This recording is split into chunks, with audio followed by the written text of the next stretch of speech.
rape. I am the president and CEO of the O'Brien Dennis Initiative. And tonight we're having a discussion on male sexual abuse in the Black community. Before we continue, I think it's very, very important for us to have a working definition of what sexual abuse is.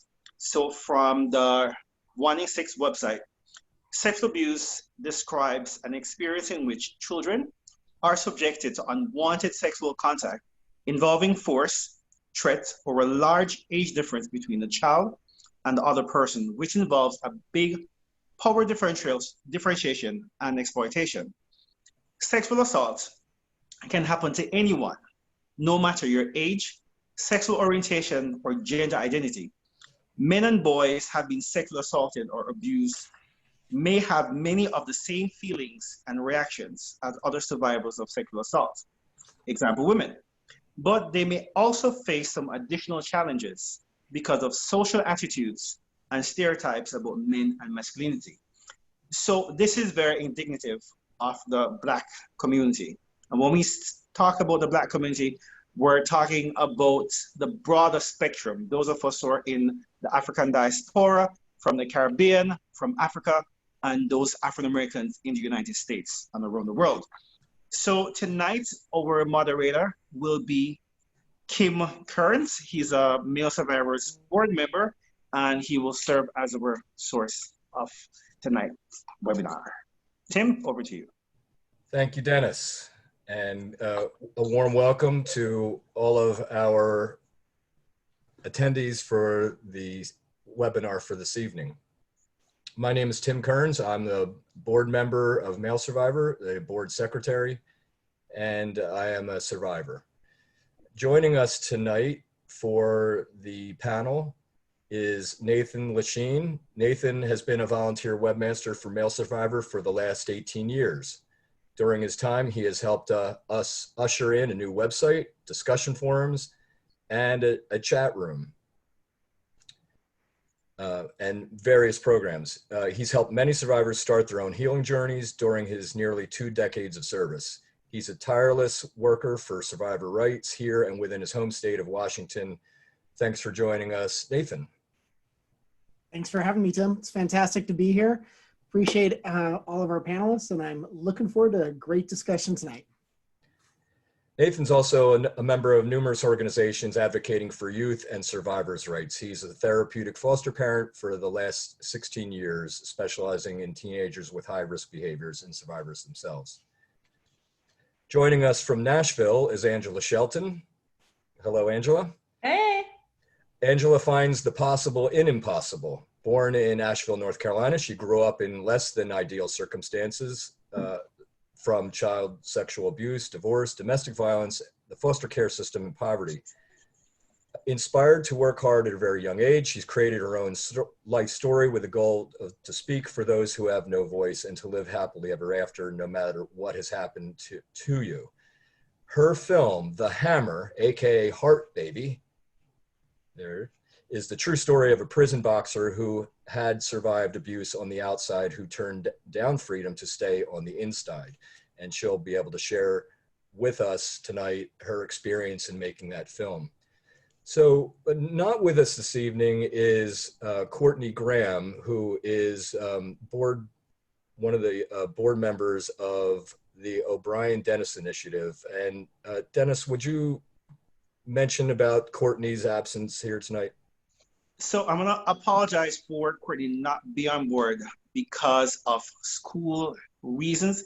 So Courtney's doing a master's in public administration, and his thesis is focused on cultural competence amongst African-American men who are victims of sexual trauma. So Courtney has 2 more weeks left back in school, and he's really trying to polish his thesis. He was trying his endeavor best to come on board tonight, and he was trying to do a surprise check-in just to make sure that he didn't disappoint me. But for those of us who are in New York, there's a thunderstorm going on currently. So due to rain, he's just not able to come on board.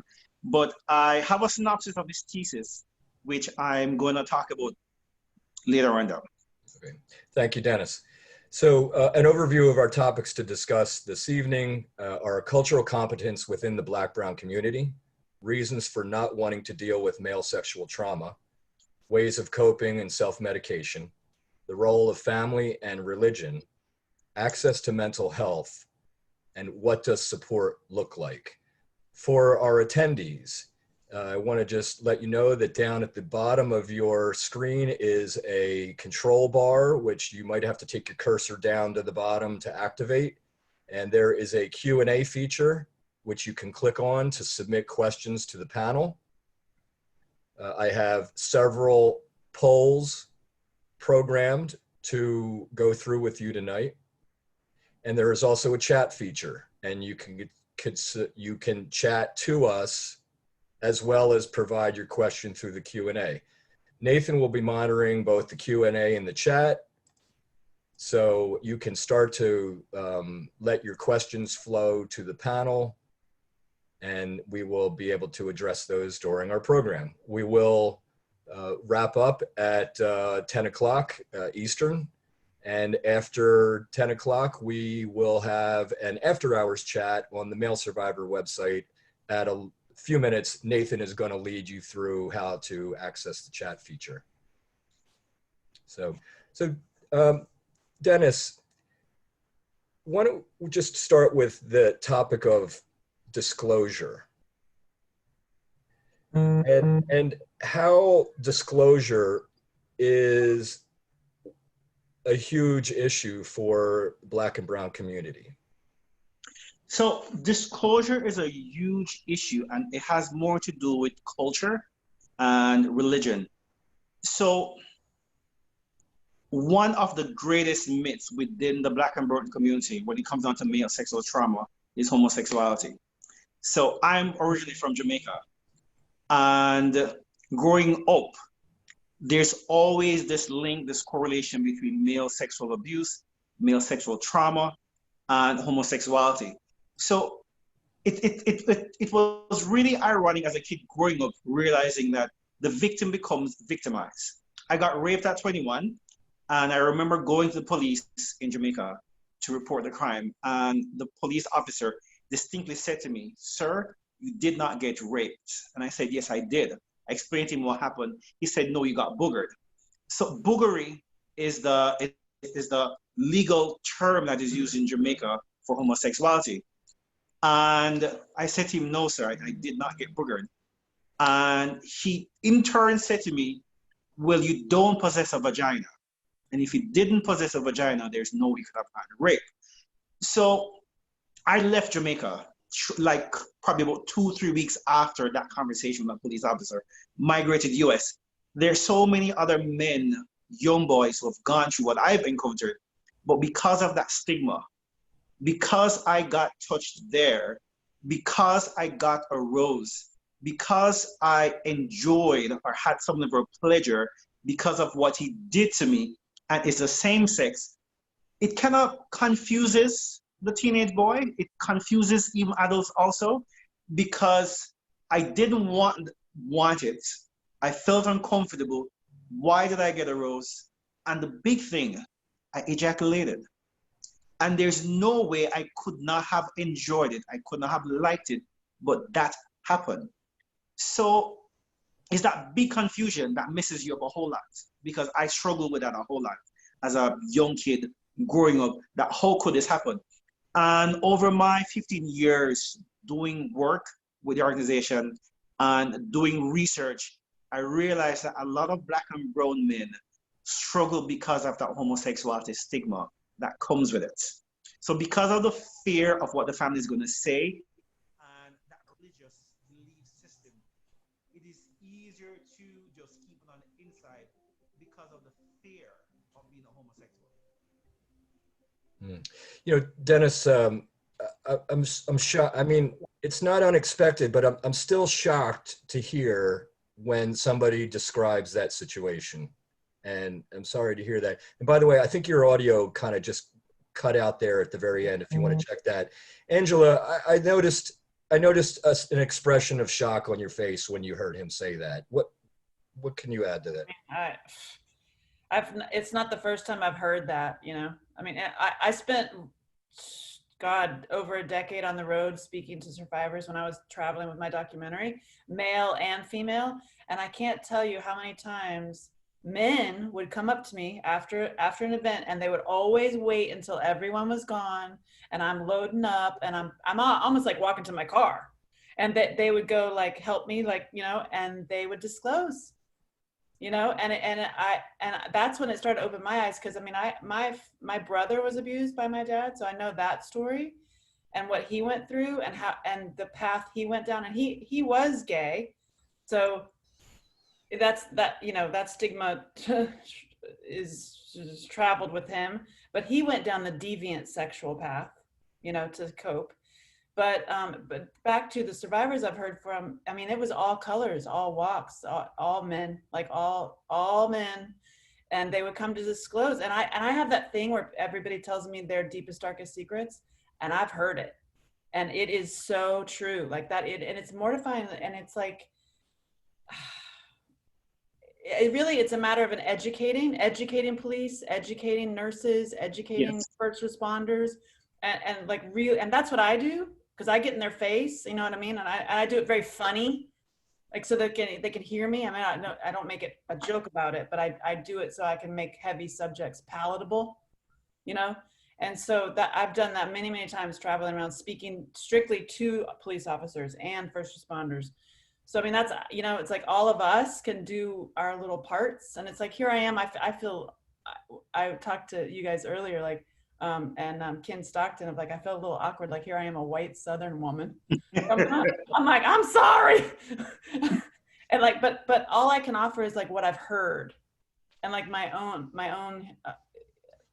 I guess my like little superhero power is people tell me their deepest, darkest secrets on the level of being of the trauma and also the healing, you know? And so I'm like, on both sides, it's like, I feel like we're very much in the middle of a seesaw.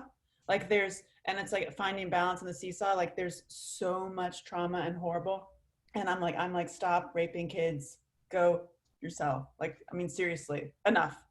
And then there's the side, like there's this awareness happening, and this healing is happening, and we really are rising at the same level, and we're rising collectively like this.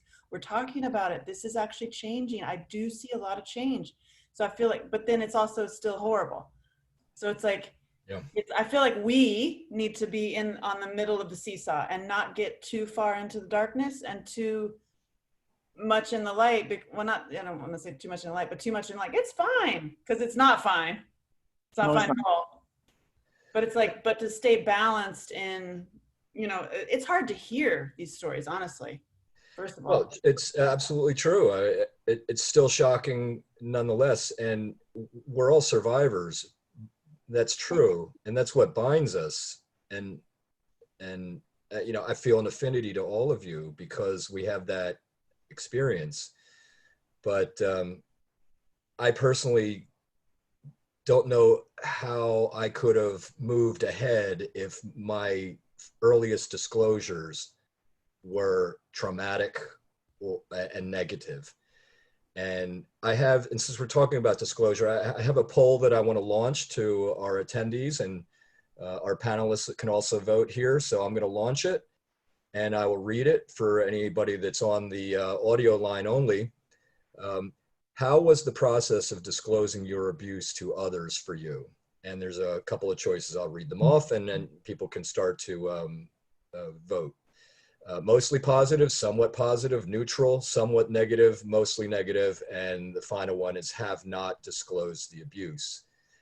And, you know, it's not easy to make these poll questions because I could write a whole paragraph qualifying what, you know, what's positive, what's negative. But that could be, it was affirming, it had a positive outcome. I would just say, you know, positive to you. It was a positive benefit. Right?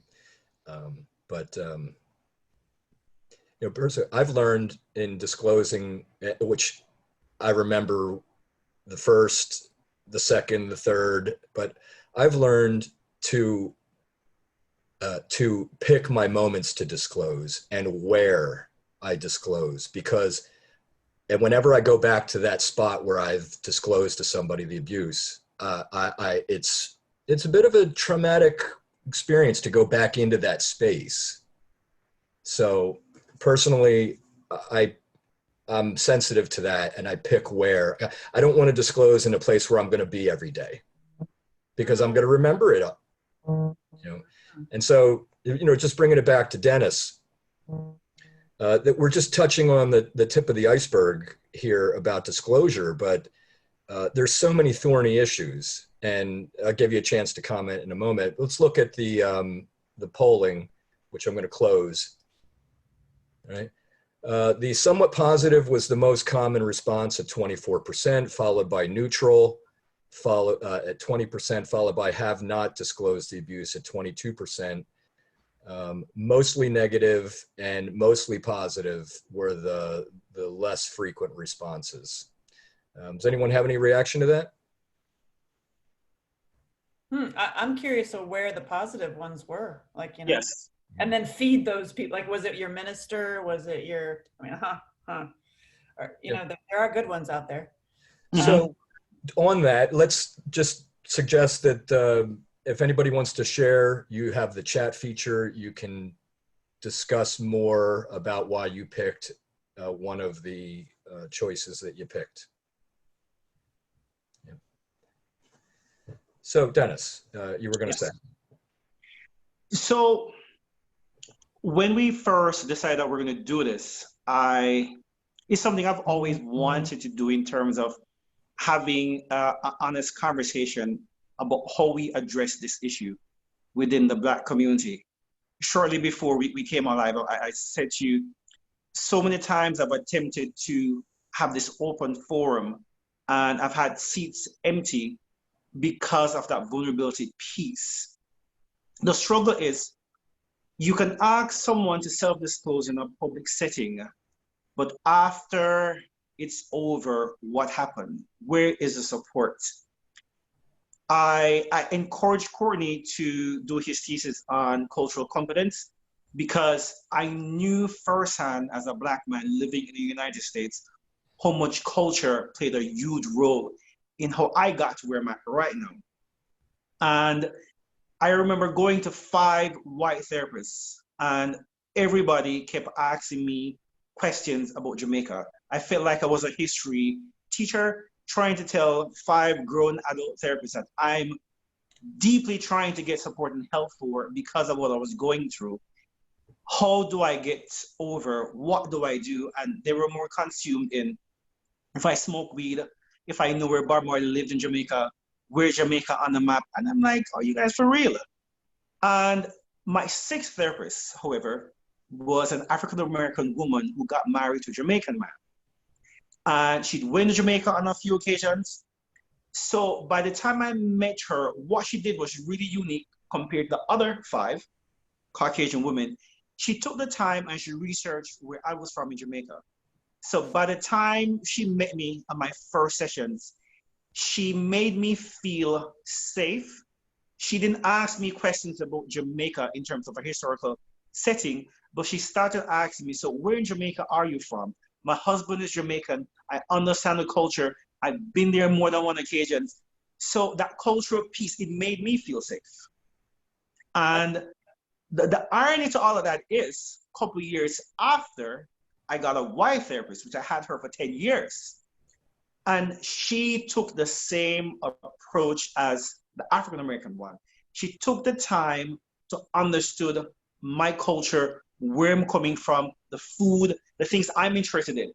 So usually my advice to people of color when they're seeking out a therapist, it's just like if you're trying to get a barber, you're gonna test the barber out, you're gonna check out the hairdresser to actually have an idea of what is it they do. It's important to ask questions about cultural competence. And if you walk in on the first session and you don't feel safe, it's okay to walk away. The trick to therapy is people believe that it's a therapist that is going to fix you. They're going to do all of these things. They're not doing anything. They're giving you a safe space for you to come to terms with your biggest, darkest secrets. That's all they're doing, nothing more. But by reading some of Courtney's information and the data that he presented, I've realized how important cultural competence play in having that real, honest conversation. It doesn't mean that because you're trying to overcome the trauma that you need to go to a pastor. Because if you're going to go to a pastor who is so caught up in religion and homosexuality, trust me, that is the last resort you need to go to.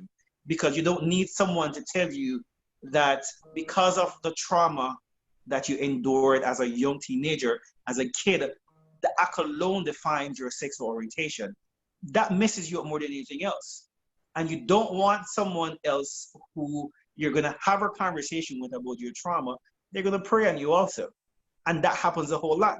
So you're going in there as a victim, and rather than you getting help from the adult, the person who has that title that you're looking up to, it turned out that they did a flip and they end up turning around and abuse you again. Yeah, yeah. Thank you, Dennis. I experienced that with a therapist. Same. I want to go to a question from Lewis, but first, in order to get a better sense of our audience tonight, I'm going to launch this poll about describing yourself, so we can get a sense of our audience. Select the best choice to describe yourself: survivor, therapist, professional, family of a survivor, nonprofit, support organization, and the ever-present other category. Okay. Just get a sense so our panelists knows a little bit more about our attendees who we can't see, and the questions are coming in. And while that's polling, I'm going to read this question from Lewis. It took me 30 years to disclose my abuse. I received some treatment in the military, but after leaving the military, I looked for treatment, but most treatment is geared for women. And I have yet to find anyone that specializes in males. I felt like I was not taken seriously, a Black man disclosing my abuse. How do I get over this? Thank you for the question, Lewis. Can I say something, Tim? Sure, go ahead, Dennis. So funding is a real issue. So in New York, I think apart from St. Louis Roosevelt, my organization is the only one that provides free counseling for male survivors of sexual trauma, focusing on Black and brown men. I think we've been doing our group sessions for about 4 to 5 years. No matter how hard we have tried and seek out public federal funding, it just doesn't happen because of how the grants are tailored. It's always tailored that has a component of female sexual trauma. So most times we never fit in that box. And yet again, there's another component where there may be a grant that deals with sexual trauma within the minority community. However, it is geared towards the LGBT community. So I'm the first, I'm gonna self-disclose. I'm a Black gay man. However, when I do the work I do, it is not focused on my sexual orientation. And people struggle a whole lot with that because they're like, so it means you're not supporting the community, you're not for the cause. I am 100% for the cause. But what happened to those Black and brown men who don't identify as either bisexual or gay, transgender? We're ostracizing them. And if the funding is just for that, it means that you have to focus on that. So I have literally declined every single grant that focuses on the LGBT community because of that. Because I don't want to ostracize men who identify as heterosexual, men who are just trying to figure out exactly who they are. Because the moment you start to bring in that LGBTQ section, it comes back to that myth again. Am I gay? Did that result to that? And to be fair, I can't do that to them because I know for a fact there's no correlation there. And to be fair also, I think the LGBTQ community have enough financial resources on the outside, and most of these organizations actually do the work and address that. It makes sense for my organization and any other organization to take on any other baton that the LGBT community itself is fueled to do and have the financial resources to actually tackle on their own. Yeah. So Angela, you're not surprised to hear any of this. lack of access, lack of resources, lack of funding, lack of help in the men of color Yeah, community, no. right? Yeah. But I have an idea. I'm very, very good at raising money. I always have been. I like, that's why I traveled around and I raised money for rape crisis centers and domestic violence shelters and all that stuff.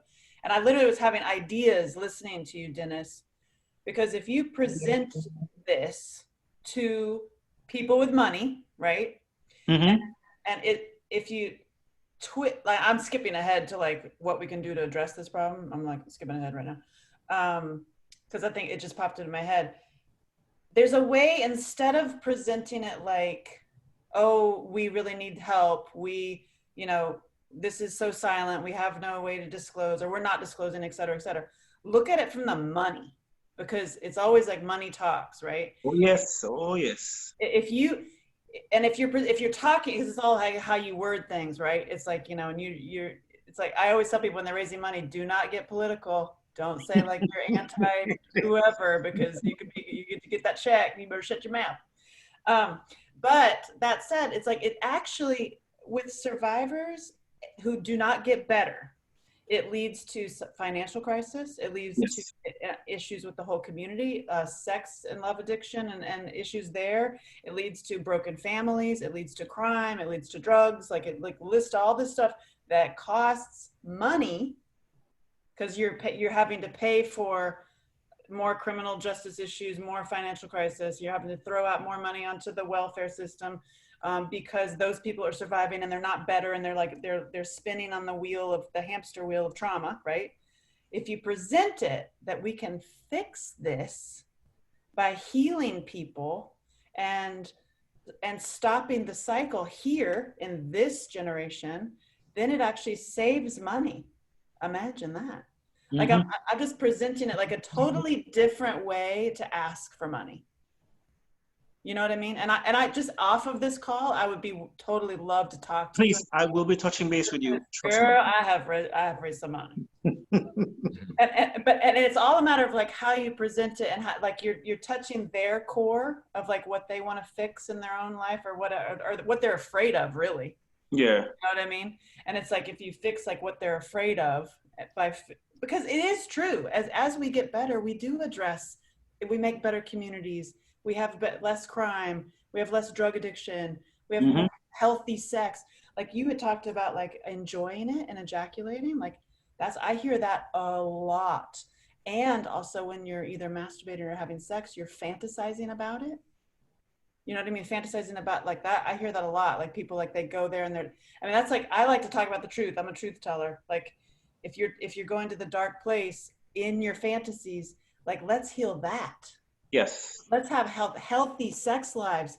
And because that show that I'm working on right now is all about like having healthy sex lives. Hey, taught in church. Because if you did that, you're not going to have as much deviant stuff happening in the basement. Boom. Oh, whoops, I said it. I just turned the pulpit upside down and I got on top of it.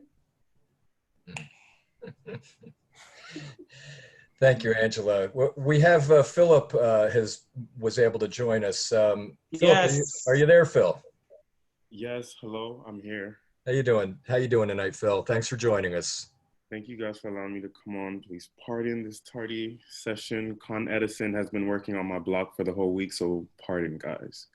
Oh, understandable. You're not alone in being out of power on the East Coast or on the West Coast. So we'll make do with the audio. I'm just ask you if you could move a little closer to your phone or your microphone so we can hear you. Okay, thank you.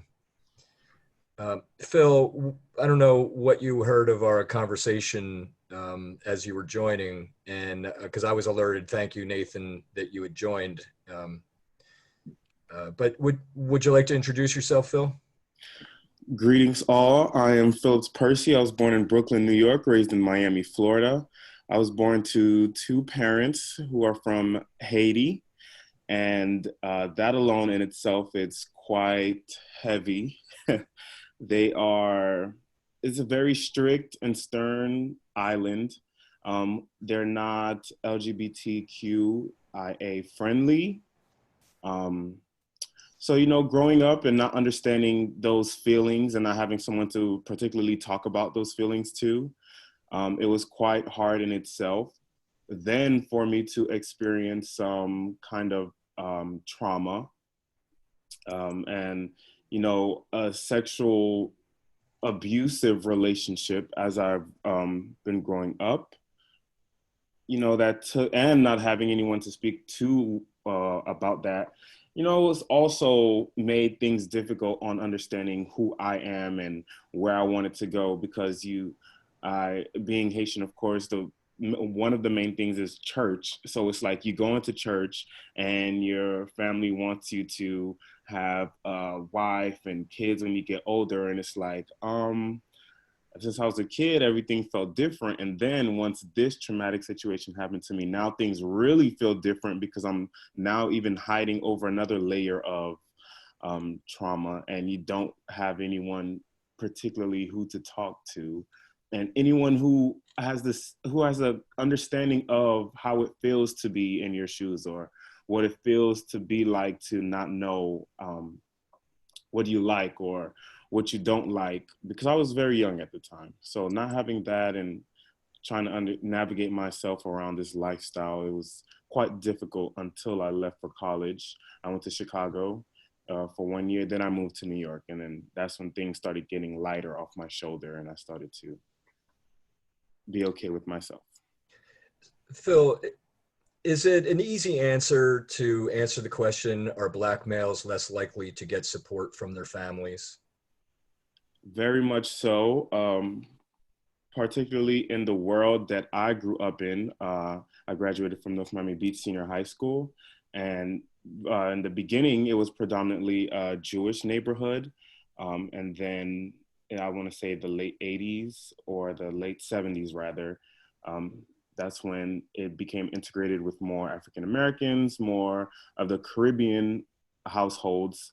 That's when there was an influx of people moving into Miami from the islands. And that's when we see how one another, we're pretty much raised in the same household, but we're still scared to like help one another because it's like, oh, that's such a taboo topic, like talking about sexuality, even whether you're straight or gay, it's like something you just don't touch on. And then if you do get there, it's like now everybody has something to use to make fun of you. So it's something that we feel like if you're struggling, you're not going to look for help because you feel like whoever you go to for help is either going to have something up on you and may use it against you, or you feel like your family's going to laugh at you because they'd be like, oh, who goes to therapy? Like, what do you need therapy for? And so in a number of instances, the fears of going to the authorities are compounded with the reality that, you know, for you being a Black man, it's usually going to the white authorities. And so so in other words, you know, going and, you know, if the perpetrator is Black or a man of color or a woman of color, there's then that layer of issues. Is that right? Very much so. I myself, you know, I've had a few run-ins with authority, not saying that I've done something wrong, but I used to hang around the wrong people. And thankfully I have the gift of gab where I'm like, you know, I would calm everyone else down and be like, hey guys, you know, just calm down. And you know how things go in this country, just if we know we're not doing nothing crazy and nothing out of the ordinary, just let the gentleman or ma'am tell us whatever they need from us, and then we go from there. Like, let's go through those steps.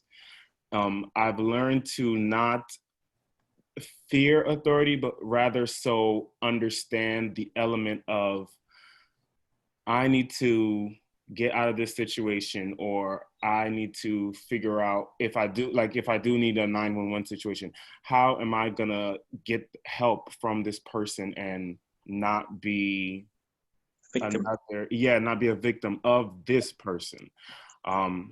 That's one way. The other way is nobody's gonna really call authorities, honestly, because it's like you'll become the black sheep of the family. Yep. Most of the time this happens when you're young, so it's like, my family's gonna kick me out because I called on my uncle. My family's gonna kick me out because I called on the family friend. And it's like, everyone's gonna know, somebody's gonna make fun of you. It's like, you're definitely gonna be alienated.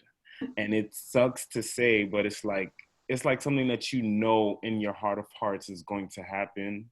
Whether it doesn't happen in your immediate household, it'll happen somewhere along the line of the family where somebody's gonna be like, you couldn't keep quiet, or did it really happen, and things of that situation. It just really sucks for I it to think be. sometimes we ignore the socio-economic issue within the Black and Brown community.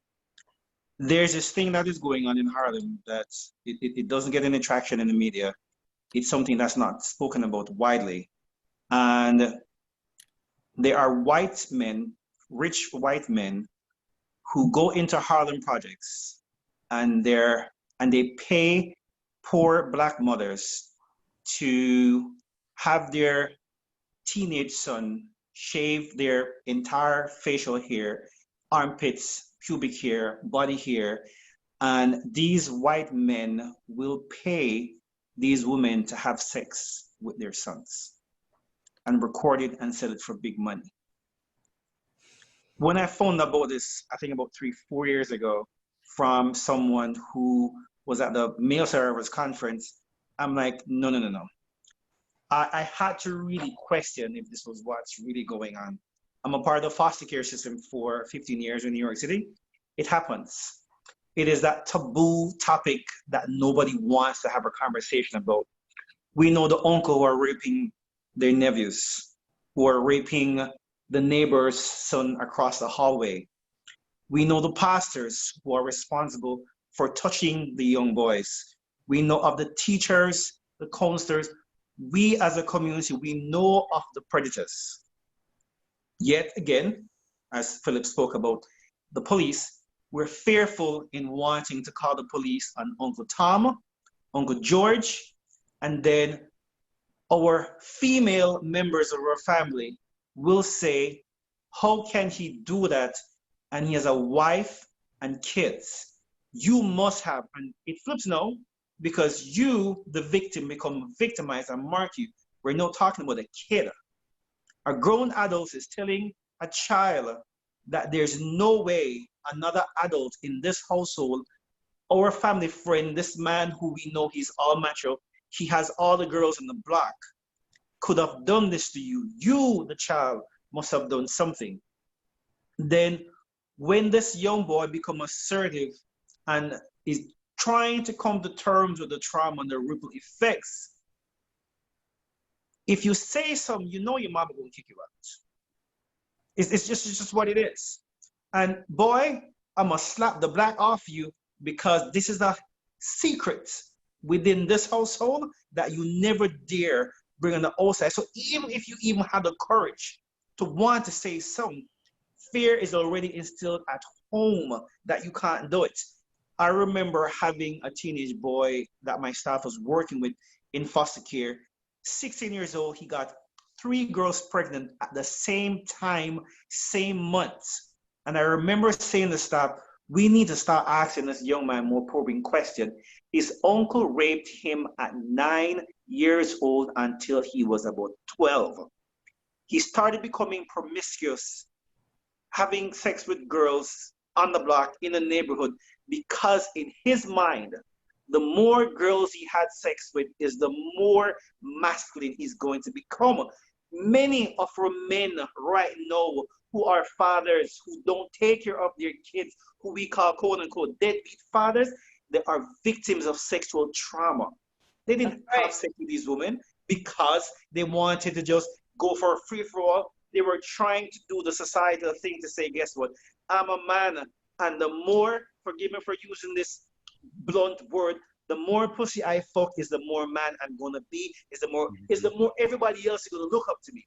Yeah. And if I'm gonna have 3 baby mama, because that's how we say it in the black community, if I have 3 baby mama, I know I can't give them a dime. I can't even buy a pamper for the kid, but it makes me manly because I'm 40 years old, and I still have people say to me, you're 40, dude, you don't have a kid? Yeah, and I can afford one, but I don't want one right now. But you're 24, with 3 kids. And people look up to that. So it comes back to culture, that component part. What are we going to do within our community?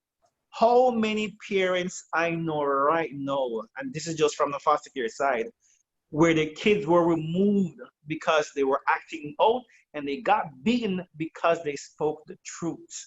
I've always said to my families, the moment a child said, someone touched me, don't push them, don't fight, believe them the first time, not the second time, the first time. And we have an opportunity right now. This is not, I think I said to you, Tim, we're not starting the conversation because this conversation has been had more than one times. It's how we're going to evolve with this conversation. How are we going to open doors?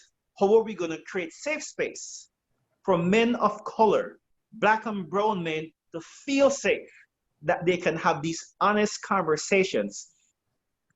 Too often when we talk about sex and sexuality, we have this shy, sly look because within our communities, it's a taboo topic.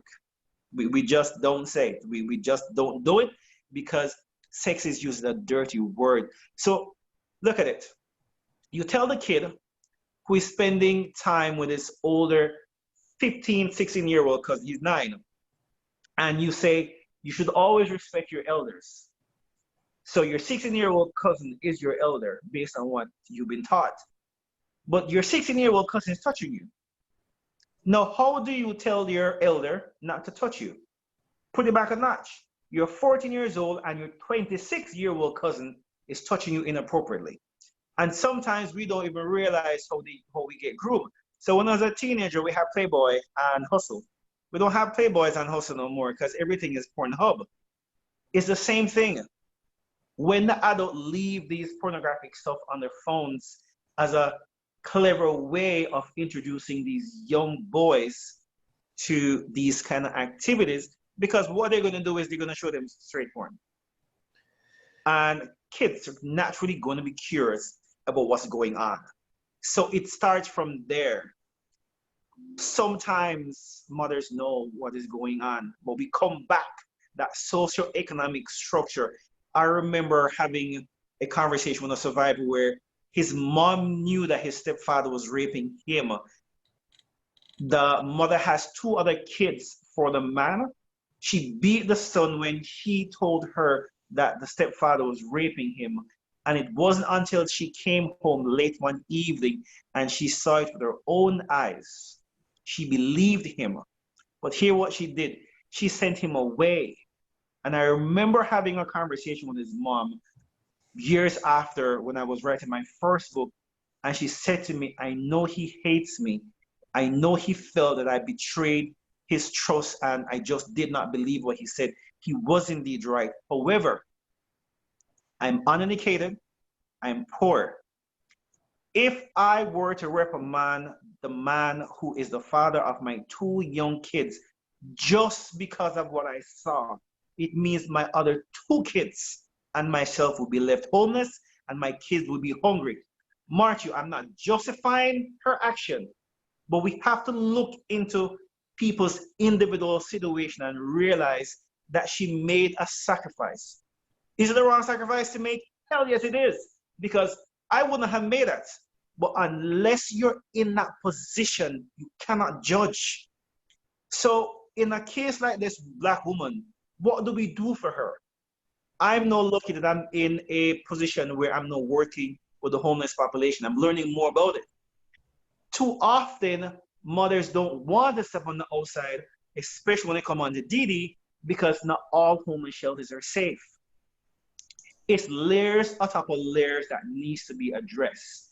After we have this conversation tonight, we have to have the conversation amongst ourselves. We can't just walk away and say, oh yes, you know what, Dennis has been doing this for all these years and we're doing this right now. The 9 o'clock is gonna come and no, 10 is gonna come and we're off.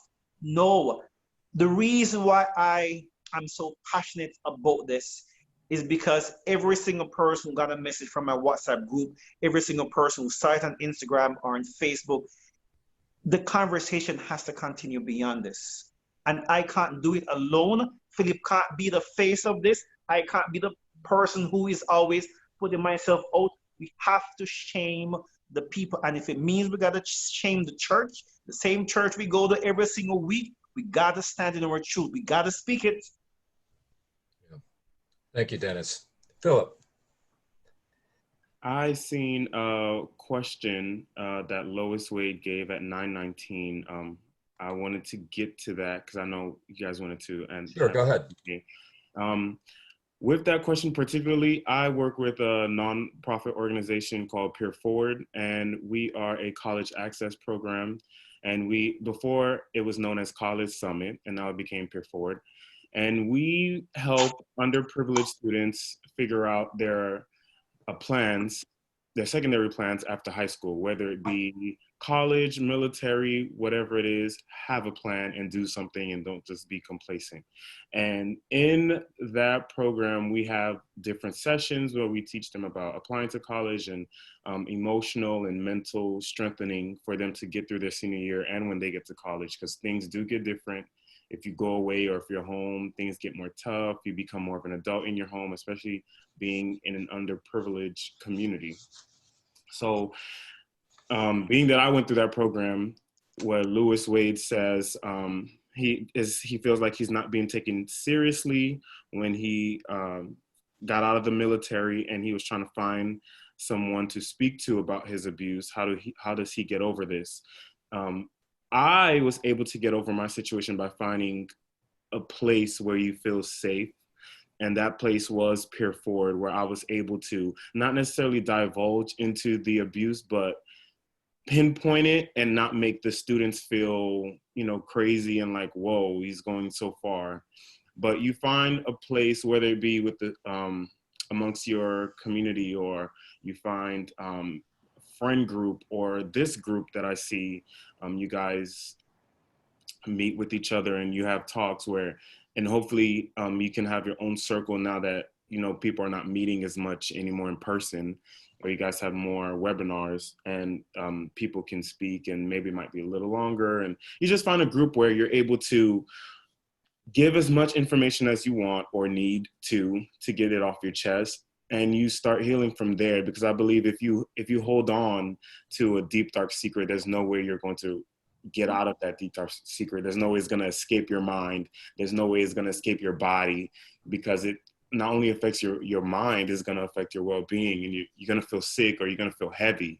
So it's like you got to find a way to just release and let it go, and just use it as a pedestal, because I use my pain as a pedestal. And now I'm back, finally about to be done with undergraduate school and figure out where I'm going to go for graduate school, whether it be in Massachusetts or in California. And I got up my own place, started worked in the airline industry and aviation. And, I just used that as strength to be like, I'm not going to allow that to drain me or to make me feel like another number, another statistic.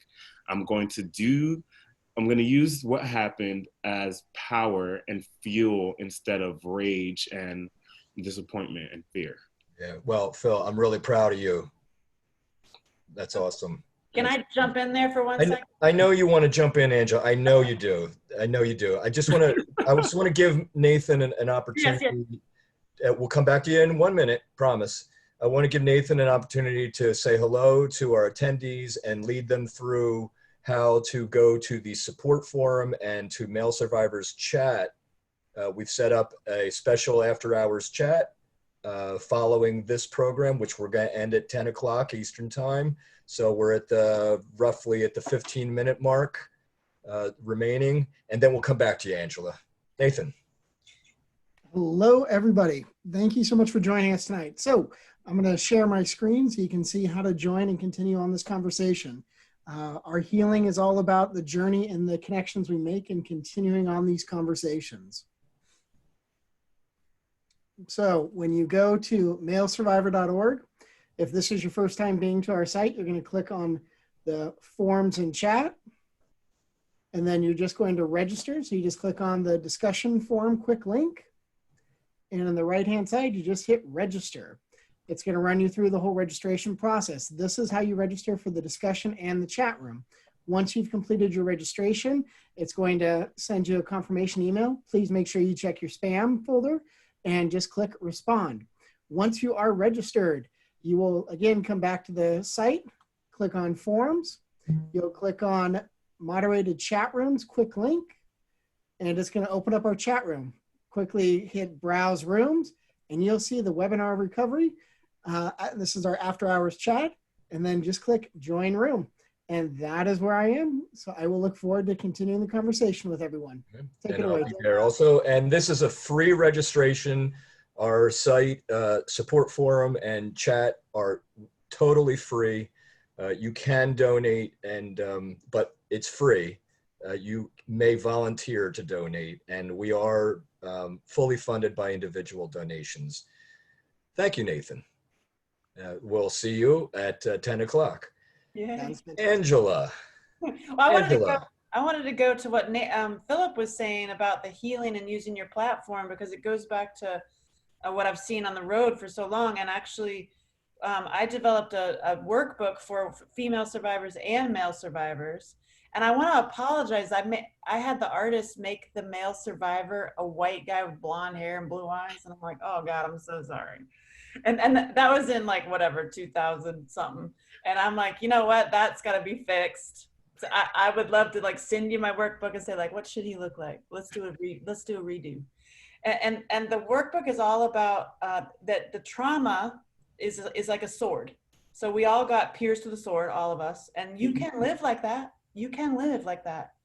But you can't, it's hard to breathe. It's hard to cuddle. You're going to have some road rage, and you're going to actually affect everyone else with all your stuff because you're piercing them. So you can remove it, which hurts. That's the fear for like people like are afraid to come forward, afraid to disclose, because it's going to hurt and it's going to be scary. Yes. It is hurting and it is scary because it's like a freaking sword in your body. You know, it's like if you look at that, like but it has an end point. You know what I mean? It's not going to hurt forever, and it's not going to just be like this endless like clown, like, you know, a sword. It's just it's going to hurt, and usually it's tied with anger or crying. And I see all these places now have cry rooms. Where are our anger rooms? I need me an anger room. Forget the cry room. I'm good. But so when you remove the sword, then you have the wound, then you heal the wound, and there's tons of. I mean, I started this survivormanual.com, which we share Male Survivor on. And that we started survivormanual.com as a way to have like a Huffington Post for healing, of just like everything, all healing. Like, let's move on, because I ain't got no time. I want to have healthy sex life. I want to have a great, you know what I mean? I don't have any time for this shit. I want to get better and move on. And so it's like we heal the wound, and then we have it, just like Philip was saying. You have the sword, and the sword is your work. It's your microphone. It's your paintbrush. It's your laptop. It's your music. Whatever it is that you're using your pain to help others, because like I said before, we are rising together and we're rising collectively, male and female. And it's like, and it's time to like continue these conversations, exactly like Philip said, like let's offline, me and you, Dennis, you are going to talk money. Yep. That's what I'm saying. So I just felt like really the sword, it's like it's time, you know, like remove the sword and use it, you know. Sorry, Nathan. No, I was just going to say, Angela, is that I really love that you talked about that there's a cry room, but I want to be angry. I want to be angry. I want to be angry of that betrayal, and to downplay and say, oh, you shouldn't be angry. I shouldn't be upset. I shouldn't be mad. That's how I feel. Yeah. Well, also with not allowing anger, you're actually like, and you're emasculating men left and right. Men are, their penises are being cut off. And it's like, you like, don't take the male away. Let the men be men. Like, but I don't know, it's a horrible term, like men be men. It's like, I know, right? But you feel me, right? Like, it's like, there's this weird, like you're emasculating men and then not giving them a safe place to express their pain and rage. Because like I said, I've heard it in the parking lots, like time and time and time again.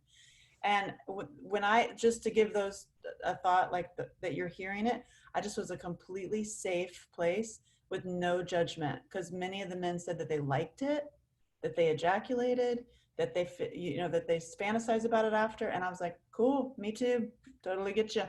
Like, I'm not judging you at all. And then that provided them a safe place. And I actually send them to to MaleSurvivor.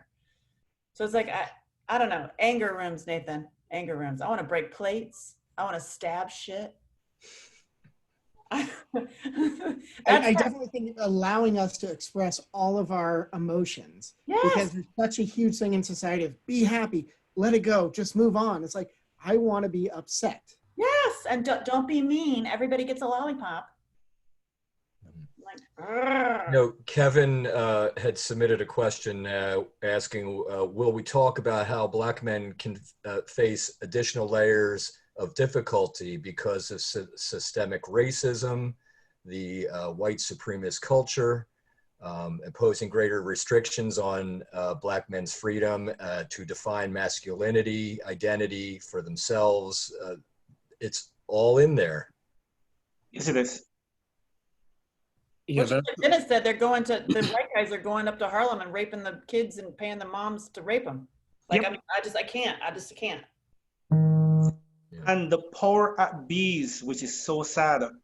I'm so surprised it goes on right now and no major media outlet will not even address it. When you talk about it, it's like, oh, you're talking about the conspiracy thing where guys go, yes, there's no, and I can say it firmly, there's no conspiracy to it. It is the truth. I live on the border of the Bronx and Westchester County. There are so many times I've seen white men drive from Westchester County and come right by 241st. They may say they're coming to get weed, but they are young Black boys. Right now, we're going through COVID. Do you know that the increase of sexual trauma amongst kids has increased tenfold? After COVID has been done and completed, people who are in my field, we're going to have a wreck of a field day trying to unwind our kids who, sorry for using the term again, who have been fucked over in this pandemic because they have been locked up with their abusers. Yeah. It's crazy. You know, more than any other webinar we've done since starting these in March, this one to me feels like this is absolutely just the first conversation of the many that we have to stage, and we have to continue as an organization, MaleSurvivor, and your organization and Phil's organization that he's involved with, that we have to get together, work together, and continue to build the safety for people to discuss it. And we're getting to our final couple of minutes, and I want to be sensitive to our attendees' time. I just wanted to start to unwind. Remember, please, you can go to the after hours chat. So when you leave this webinar, first, you're going to go to a link that is a post-webinar survey, which we really hope that you can take 30 seconds to complete, and that will help us design better and more webinars. And two, after that, you'll be taken to the website that Nathan showed you. Please join us for the after hours chat. We can continue to talk about these issues and the questions that have been posed here. Phil, I wanted to come back to you as we get to our final couple minutes. Phil, what, where you're at in your life now, you've taken steps for recovery, but what do you need next? What do you need more of? I believe at this point of my life where I am coming closer to pinpointing where I want to take my professional world to, I feel like I want to do some therapy and see if there is anything missing, if there is any loopholes, is there anything left behind that I do need to just seal up and just remove or get over or figure out how to better cope with if a situation happens like that in the near future.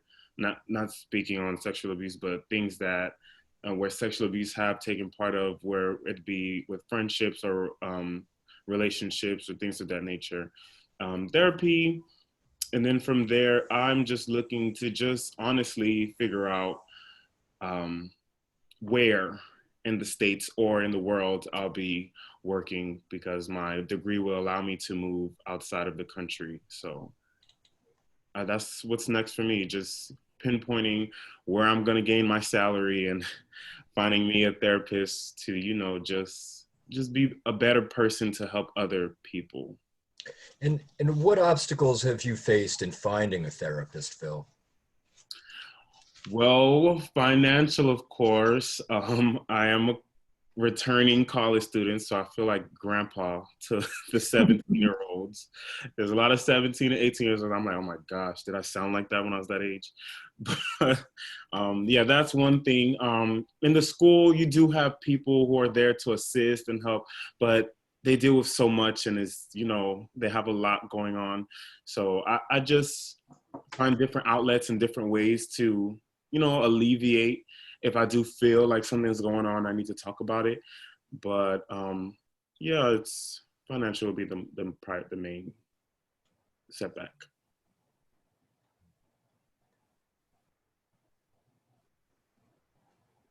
We're like, yeah, we're all nodding. Yeah, financial.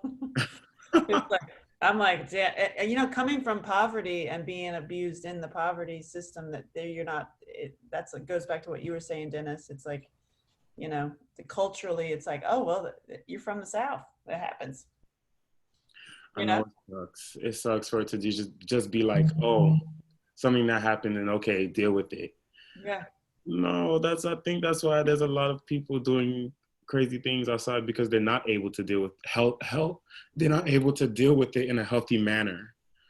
Just like what you guys saying, the angry rooms where it's like, it'll be good to have like a pillow or something where you can take out your frustrations or cut the pillow up and get all the feathers out and then clean up after.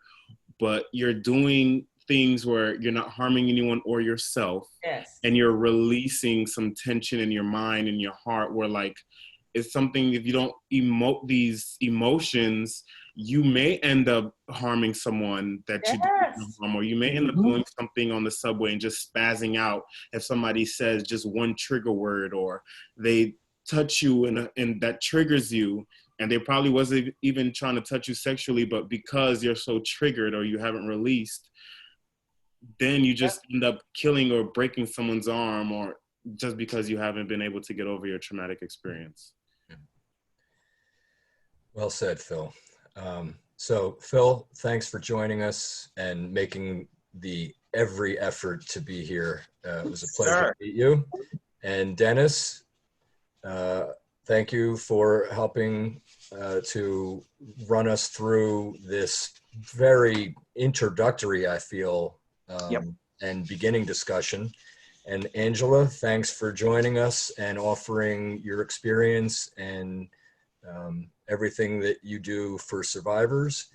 Everybody who is our attendees, you have a hand feature, so you can click that on and off to wave goodbye. And I hope to see you in a few minutes over in the after hours chat, MaleSurvivor, and join me and Nathan and the other members of our panel that are going to make it. Good night, everybody. Awesome. Good night. Bye. Thank you. Thank you so much. Bye-bye. Use that sword.